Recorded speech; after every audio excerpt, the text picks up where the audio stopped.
Hi everyone, I'm Emily. I am doing my presentation on Sandra Day O'Connor.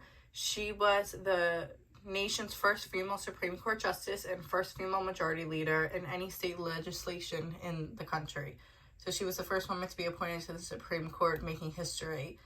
So that's why I chose her, and I'm also pursuing a career in law, hoping to go into the legal field. So I picked her because she has inspired me and probably other women to pursue this career as well. So some background on Sandra Day O'Connor is that she was born on March 26 in 1930 in El Paso, Texas. She went to Stanford University and then eventually Stanford Law School. She actually began Stanford University at the age of 16, so she was very smart for her age and advanced very far. When she finished her 2 degrees in just 6 years and under 7, she also graduated with a bachelor's degree in economics, and her law degree was received in 1952.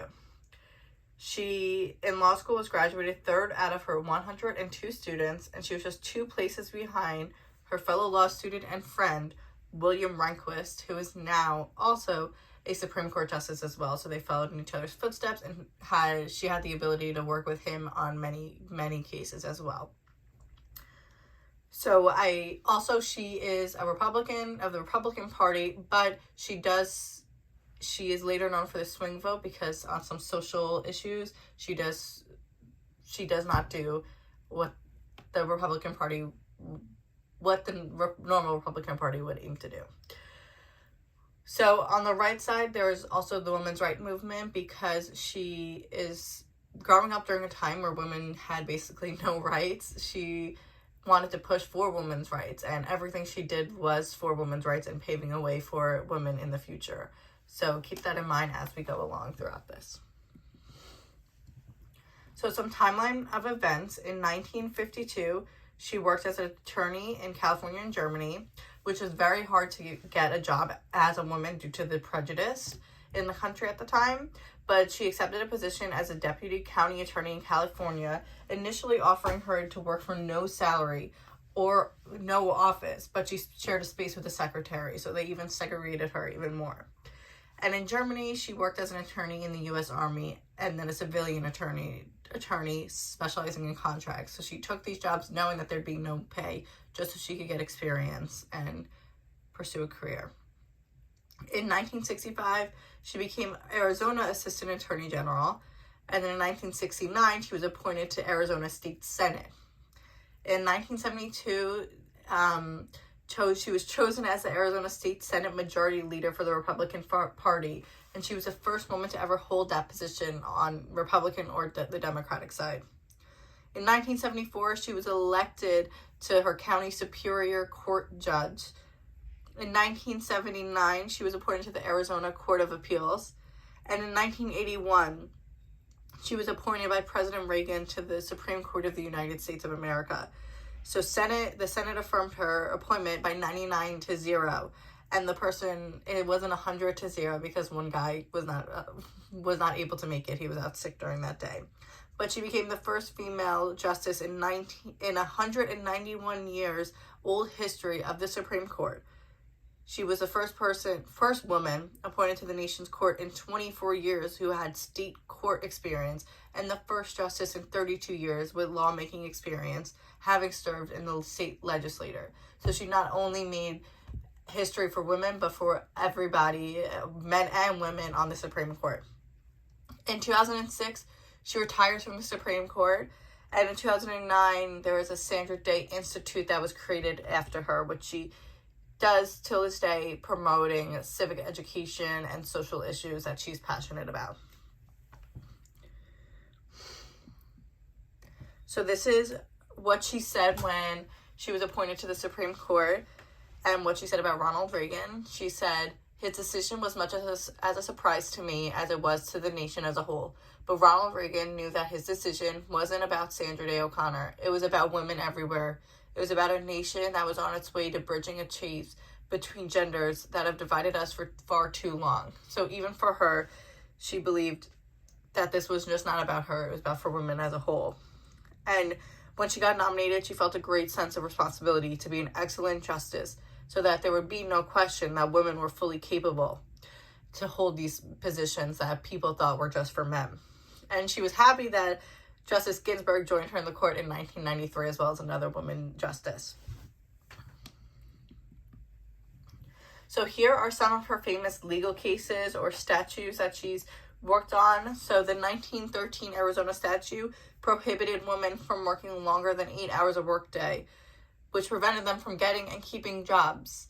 So she worked on this case to overturn the Arizona state statute, and she eventually did. And this is, once again, promoting her women's rights issue, how women should not be subjected to lower standards just because of stigma that surrounds women.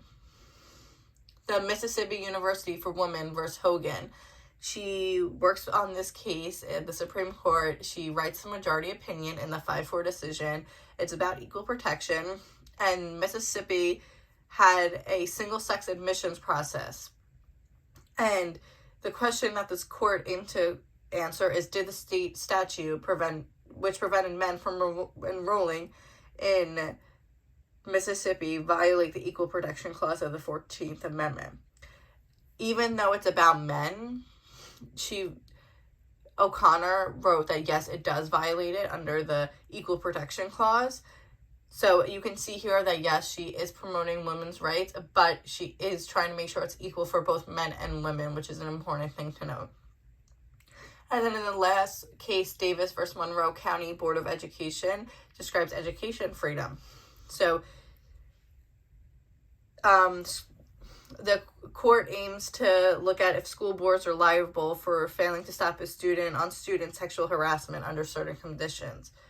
So the court, on a 5-4 majority opinion that Sandra O'Connor wrote, once again, said yes, that the school can be liable under Title IV of the Education Amendments of 1972, which meant to secure equal access of students to educational benefits and opportunities for student-on-student harassment.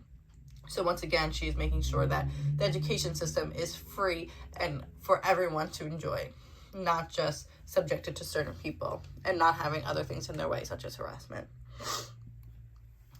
So Sandra O'Connor's reputation.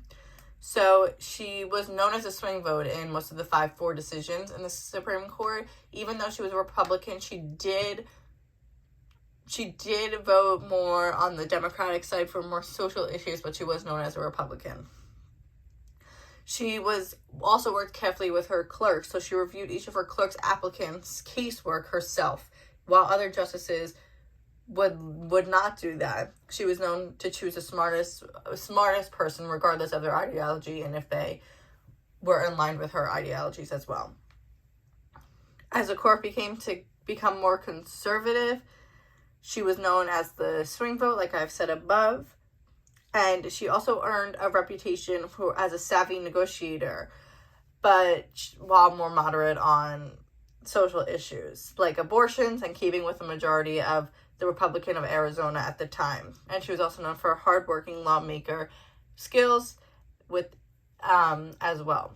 And most importantly, she opened the door for women in the legal field. She broke through the glass ceiling that has been in place for women for decades and centuries in our country, and she finally broke through regardless of the discrimination, segregation, and stuff that prevented her to get where she is today. So Sandra Day O'Connor Institute. So it was founded in 2009 to advance civil discourse, civic engagement, and civic education. So this just goes to show even further how well she was known, and people praised her, and they even dedicated this whole institute to it. And their mission statement is as follows: to continue the distinguished legacy and lifetime of work, Justice Sandra Day O'Connor, to advance American democracy through multi-generations, civic education, civic discourse, and civic engagement. So here at this institute, she does work a lot with donating and working on policy making and changing the future for generations to come, which is a great thing to do. So what does she do now? After 24 years on the Supreme Court, she retired in 2006 because she took care of her husband who was suffering from Alzheimer's. She remained active in policymaking and lawmaking, especially through the Sandra Day O'Connor Institute as well. And she also heard cases in district courts as a visiting judge and gave speeches and engaged in philanthropy and policy work. Lastly, Barack Obama awarded her with the nation's highest civilian honor, the Presidential Medal of Freedom, on August 12, 2009, which is one of the most prestigious awards you can receive as an individual. So that is Sandra Day O'Connor, who paved the way for women for decades to come.